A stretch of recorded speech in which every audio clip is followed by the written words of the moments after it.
The autumn sunlight in Boston cast a golden glow on the glass windows of the skyscrapers. Eleanor Williams gazed out of her office's large window while finishing her signature on the quarterly financial report. As the finance director of McKinsey International, Eleanor stood at the pinnacle of a career she had built over 10 years. "Eleanor, excellent work," Martha, the CEO's secretary, said as she knocked and entered. Martha had been Eleanor's confidant since she joined the company and was now someone she could call a true friend. "Thank you.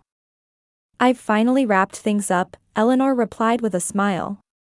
"By the way, your phone was ringing." "It looks like a message from your sister," Martha pointed to the cell phone on her desk. Eleanor's expression clouded momentarily. It was unusual to hear from Linda. The sisters rarely kept in touch. They had been complete opposites since childhood. Eleanor was the serious, diligent, model student type. Linda, on the other hand, was sociable and flashy, growing up as the apple of their parents' Raymond and Judith's eye. "I wonder what it is," Eleanor muttered softly as she picked up her phone. The screen displayed a message with a photo. A white ribbon was tied around Linda's belly button with the words, "We're having a baby," dancing across the image. An additional message read, "I'm having a baby shower next month. Of course, you're invited." "Linda's pregnant," Eleanor said matter-of-factly. She was trying to suppress her emotions, but there was a slight tremor in her voice. Martha immediately understood what this meant. "Are you all right?" Eleanor took a deep breath and forced a smile. "Yes, of course. It's wonderful that my sister is becoming a mother." But her mind was being pulled back to an incident 2 years ago. That fall down the stairs, which had been explained to the family as an accident. And the baby she had lost. The words her mother Judith had said when she woke up in the emergency room still echoed in her ears. "It was your own carelessness. What were you thinking, rushing up the stairs like that?" No one had comforted her. No one had tried to understand her wounded heart. Eleanor had continued to blame herself. If only she had been more careful. If only she had been more cautious. "Eleanor?" Martha's voice brought her back to reality. "Sorry, I was lost in thought," Eleanor smiled. "Linda got married last year, didn't she? I believe her husband Brad is an investment banker. My parents must be thrilled." Martha placed a hand on her shoulder. "You don't have to accept the invitation." Eleanor shook her head. "No, I plan to go.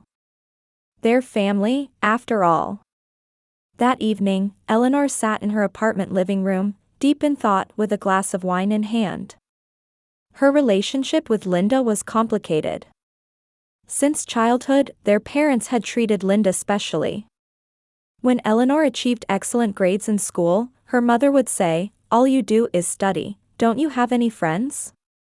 When Linda was on the verge of failing, she was consoled with, "Don't try to be like your sister, just be yourself."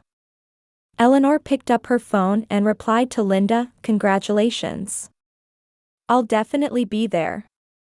Staring at the screen, Eleanor made a decision. She would use this baby shower as the first step toward mending her relationship with her family. She would let bygones be bygones and make a fresh start. The next day, Eleanor was selecting a present for her sister at an upscale department store. She picked up a top-of-the-line baby set and asked the clerk to wrap it. She didn't forget gifts for her parents either. On the day Eleanor was heading to the baby shower, Martha said, "I'll go with you. I'll support you no matter what happens." "You don't need to worry," Eleanor laughed. "I'm just going to celebrate my sister's happiness." Martha took out her smartphone from her bag and said, "Just in case, I'll take this with me. If anything happens, I'll record it." Eleanor smiled wryly at her friend's excessive concern. "It feels like we're heading to a battlefield." But she couldn't deny the anxiety she felt inside. As she got into the car, Eleanor took a deep breath. Well, let's go. The two of them drove toward the upscale suburban neighborhood. Dressed in a sapphire blue dress, Eleanor stood at the entrance of Linda's mansion. Martha smiled quietly beside her. "You're nervous," Martha whispered. Eleanor took a deep breath. "It's fine. Today is a special day." When she pressed the doorbell, Linda herself, dressed in a glamorous party dress, greeted them. "Oh, so you came," Linda's voice was cheerful, but her eyes were cold. "Everyone, Eleanor is here." As she entered the living room, it was overflowing with Linda's friends and relatives. Pale pink and blue balloons floated gently toward the ceiling, and a large banner reading "Congratulations, William's baby" decorated the wall. When Eleanor entered the room, conversation momentarily ceased. She noticed faint expressions of surprise and pity on several faces. It was a reaction she knew well. "Eleanor?" Her father Raymond's voice came from across the room. With salt and pepper hair, he wore his usual refined smile. "Glad you could make it." "You look well, Dad," Eleanor kissed him on the cheek. "This is her older sister," Judith introduced Eleanor to Linda's friends. "She works in upper management at Mackenzie International. She's always so busy, she rarely comes to family gatherings." There was a subtle reproach in those words. Eleanor sighed deeply inside. This was nothing new. "It's an honor to meet you," a woman said. "Linda has talked about you often." Eleanor smiled, but inwardly wondered what Linda had been saying about her. The thought pained her. Standing before the lavish food laid out on the table, Eleanor remembered past family gatherings. At her high school graduation party, her parents had invited Linda's friends but turned away Eleanor's friends citing space constraints. When she won a college scholarship, her father had said, "Remember to cherish true wealth, human relationships that money can't buy." It felt as though he was belittling her success. And then a memory buried deep in her heart resurfaced. Christmas, 2 years ago. Eleanor had visited her parents' home to announce her pregnancy to the family. But as she was about to climb the stairs, she heard her mother and sister's voices behind her. "What will happen to us if Eleanor has a child too?" Linda had said. "She's already successful in her career." "Don't worry," her mother's voice was low but clear. "You're the special one." Immediately afterward, Eleanor had felt a strong force pushing her from behind. Her memory was blank until she woke up in a hospital bed. The doctor explained it as a fall down the stairs, and she lost her baby. The family called it a careless accident, and there were no further questions. Eleanor continued to blame herself. But now, in a corner of her mind, doubts about what really happened that day began to grow. "Champagne?" Linda's voice interrupted her thoughts. "Of course, I'm having the non-alcoholic version," she smiled proudly while gently stroking her belly. "Thank you," Eleanor accepted the glass. Linda leaned in and whispered, "By the way, how have you been since then?" "Falling down the stairs, that was really unfortunate." Eleanor's hand trembled. There was a hint of mockery in Linda's words. "I'm fine," she answered quietly. "I came to celebrate your happiness." "Really?" Linda tilted her head. "Brad's father is buying us a new house. In Newton's upscale neighborhood. It's the perfect environment for raising children." Eleanor just smiled. Behind Linda's words, there was always a sense of competition. "Eleanor," Martha touched her arm. "Are you okay?" Eleanor nodded. "Yes. Just a little. Would you like to step outside for a break?" "No, I'm fine," Eleanor renewed her determination. "Today is special. I'm just here to celebrate my sister's happiness." Martha looked at her with concern. I understand you want to reconcile with your family, but don't hurt yourself. Eleanor carefully took out the wrapped box from her bag. Once I give her this, I'm sure she'll be pleased. She didn't know that Martha had been waiting at the bottom of the stairs that day. That after Eleanor was taken to the hospital, Martha had overheard a conversation between her parents and sister.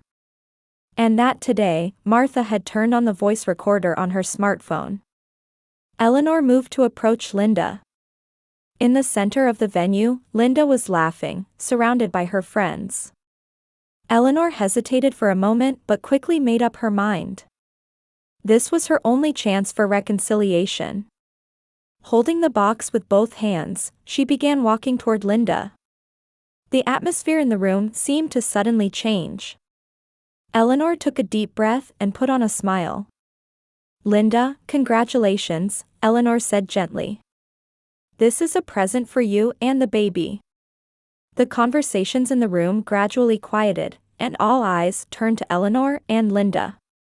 The wrapping paper was tied with a pale blue ribbon, and inside was the top-of-the-line baby care set she had carefully selected. An organic cotton blanket, baby clothes from a famous designer, and a set of handcrafted wooden toys. All items Eleanor had chosen with care. Thank you, Linda said as she accepted the box. Her voice was sweet, but her eyes glinted coldly. Eleanor then took out a smaller box. And this is a token of gratitude for my parents. To celebrate the birth of their new grandchild.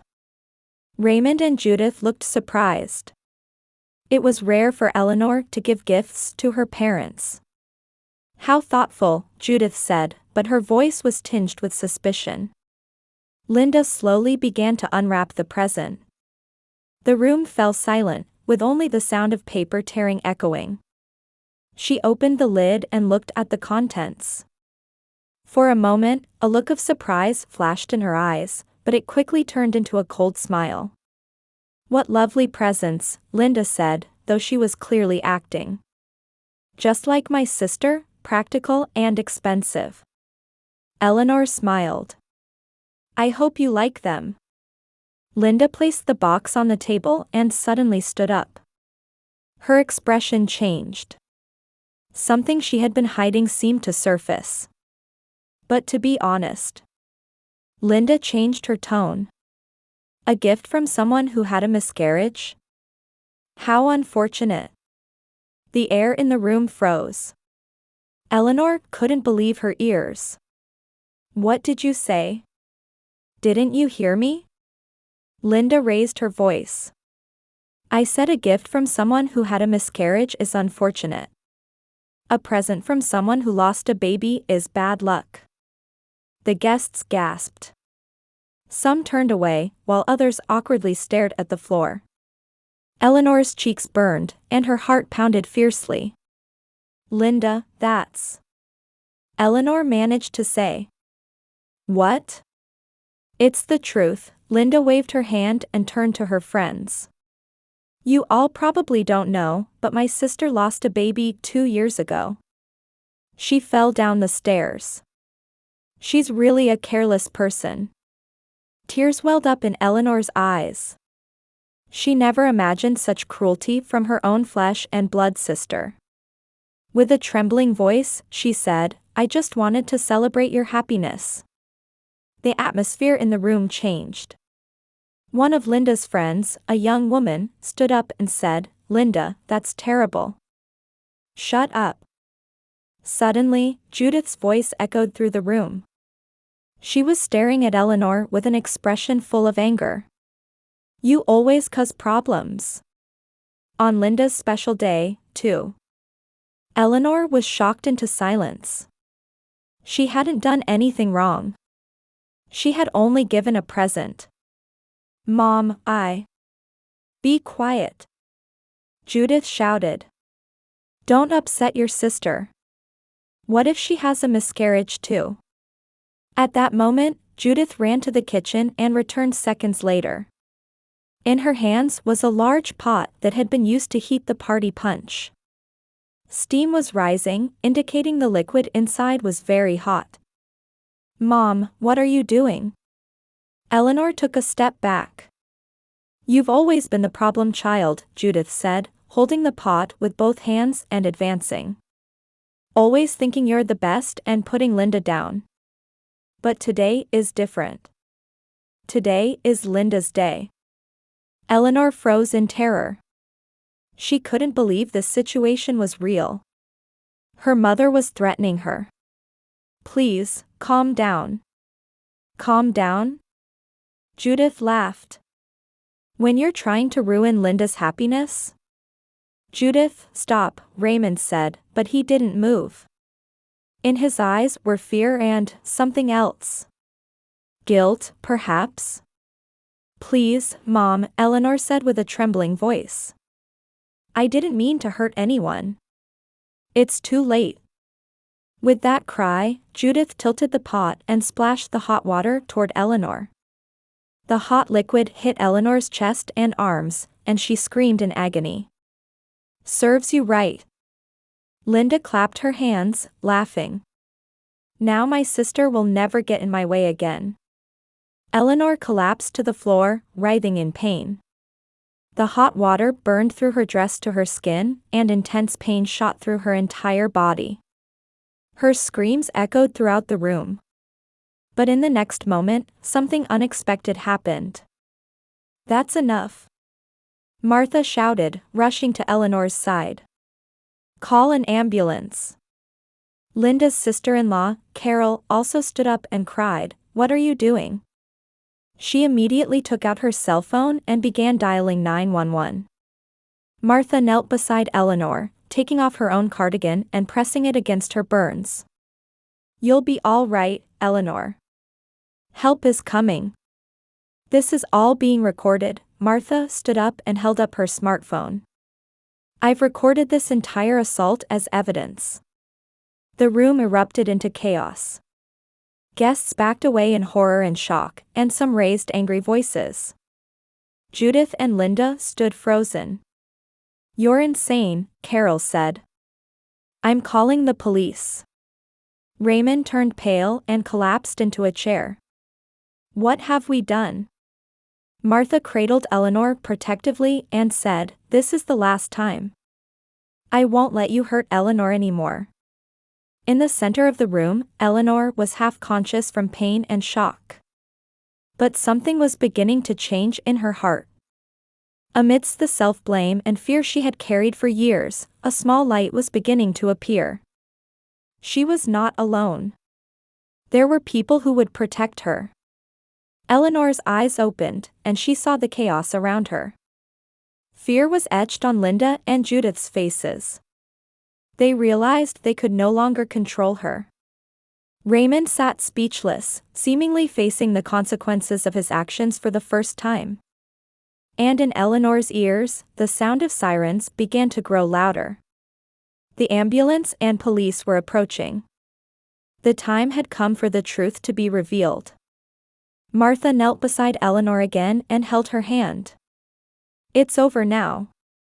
I won't let them hurt you ever again. Eleanor nodded weakly.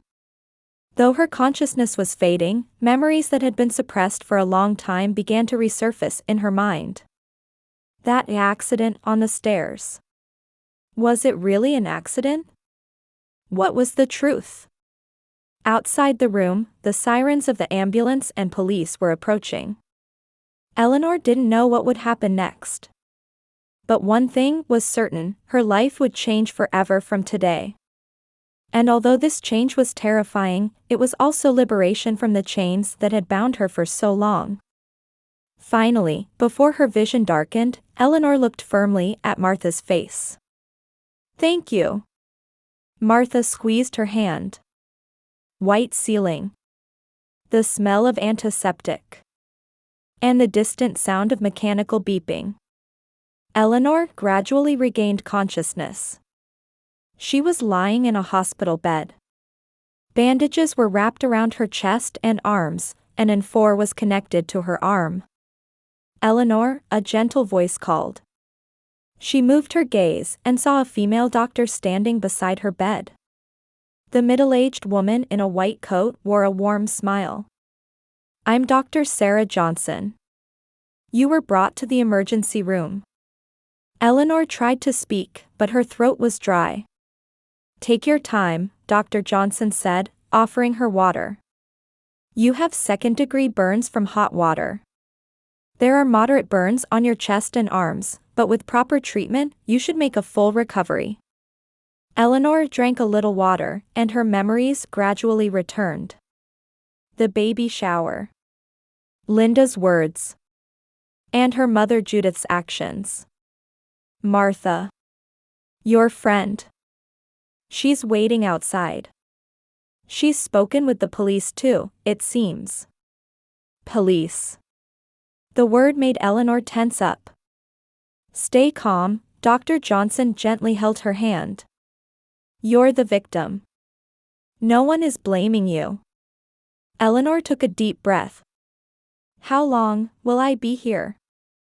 At least overnight for observation, Dr. Johnson said, and after a slight hesitation, added, Eleanor, when I examined your body, I noticed something concerning. Eleanor looked at the doctor's serious expression. There are old scars on your back and legs. These are not the kind of marks that would come from accidents. Eleanor closed her eyes. She knew. For years, she had hidden those scars. Traces of violence that her family called a discipline. We're trained to recognize signs of abuse, Dr. Johnson said quietly. Have you been abused for many years? At that moment, the door to the room opened, and Martha entered.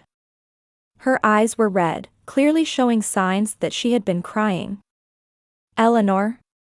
Martha rushed to her bedside. Are you okay? Are you in pain? Eleanor smiled weakly.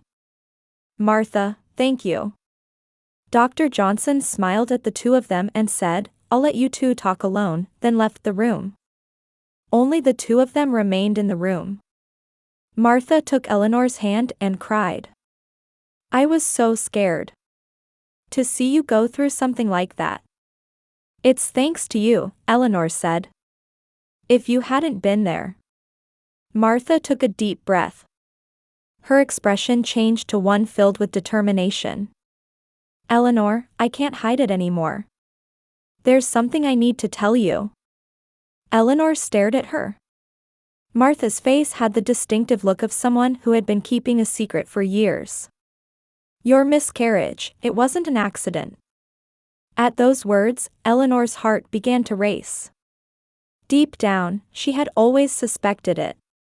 That day, I was planning to pick you up, so I was waiting in front of your parents' house, Martha continued. And I saw you fall down the stairs. But it wasn't a fall. Linda and Judith pushed you. Eleanor gasped. Fragmented memories began to connect in her head. The strong impact from behind. The faint laughter before falling. The cold attitude of her family at the hospital. Why didn't you tell me? Eleanor asked in a trembling voice. Martha wiped away her tears. I wanted to protect you. And I wasn't sure you would believe me. You were always trying to believe in your family. But today I couldn't stand it anymore, Martha said. I couldn't watch them hurt you again. She took out her smartphone and said, I recorded everything as evidence. Linda and Judith have been taken away by the police. And other testimonies are coming in. Carol has testified, and neighbors and Linda's friends have been in touch. People who had witnessed the abuse from your family over the years. Eleanor listened in disbelief. Had her suffering been known to many people, yet no one had tried to help her? Everyone was afraid, Martha said, as if reading her thoughts. Because your father held power in the community. But now, people are beginning to speak the truth. Eleanor looked out the window. The evening sky was beginning to turn purple. The world hadn't changed, but something inside her felt fundamentally different. I've blamed myself for years, Eleanor said quietly. I thought I lost my baby because I was careless. My mother and sister. Her voice caught. Martha squeezed her hand tightly. It's not your fault. Your family deceived you. But it's over now. At that moment, there was a knock on the door, and 2 police officers entered, an older man and a younger woman. Excuse us, the male officer said. You're Eleanor Williams? How are you feeling? I'm okay, Eleanor answered. I'm Detective Davis, and this is Detective Parker, he introduced themselves. We'd like to talk to you, if you're up to it. Eleanor nodded. I'll talk. About everything. For the next hour, Eleanor spoke, for the first time in her life, about the years of abuse she had suffered from her family. Starting with psychological abuse during childhood, manipulation and isolation as an adult, and finally the incident where they pushed her down the stairs while she was pregnant. When she finished speaking, she was tired, but at the same time, she felt a sense of liberation from a burden. Ms. Williams, thank you for your courage, Detective Parker said. These testimonies are extremely important. What happens now? Eleanor asked. Judith Williams and Linda Harrison are currently in custody, Detective Davis explained. They are expected to be charged with assault and battery. And we are beginning an investigation into the incident regarding your past miscarriage. Eleanor nodded. It didn't feel real. Furthermore, Detective Parker continued, it seems the video that Martha recorded has leaked to social media. Many people are supporting you. The video leaked? Eleanor was surprised. Martha apologetically squeezed her hand. It wasn't me. It seems Carol shared it. But maybe that's for the best. They can't hide the truth anymore. Eleanor sank deep into the bed. She was scared to think about what lay ahead. But at the same time, she felt liberated from the chains that had bound her for years. She was no longer alone. And she hadn't done anything wrong. Rest now, Detective Davis said. We'll talk more tomorrow. After the police officers left the room, Eleanor and Martha silently held hands. No words were necessary. They both felt they had taken a step in a long battle. Tomorrow is the real beginning, Martha said. Eleanor nodded. An unknown path lay before her. It was frightening yet full of hope. 6 months had passed, and Eleanor stood in the courtroom, dressed in a black suit with a calm expression. Martha and Carol sat on either side of her, providing support.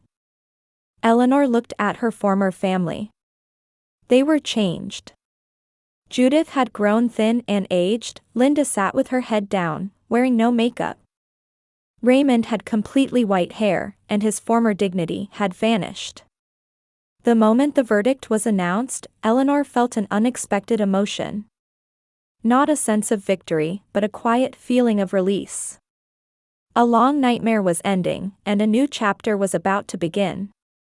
What had been revealed during the trial was that Linda's pregnancy was a complete lie. The baby shower had been a stage set to trap Eleanor and mentally break her down. Linda had lied to her husband Brad as well. When this fact came to light, Brad filed for divorce. Outside the courthouse, Eleanor was speaking with representatives from victim support groups. She had begun activities to raise awareness about domestic abuse by sharing her own experiences. She appeared strong, no longer a woman cowering in the shadows of her past. What will you do next? Martha asked. I'm going to establish a new foundation, Eleanor smiled.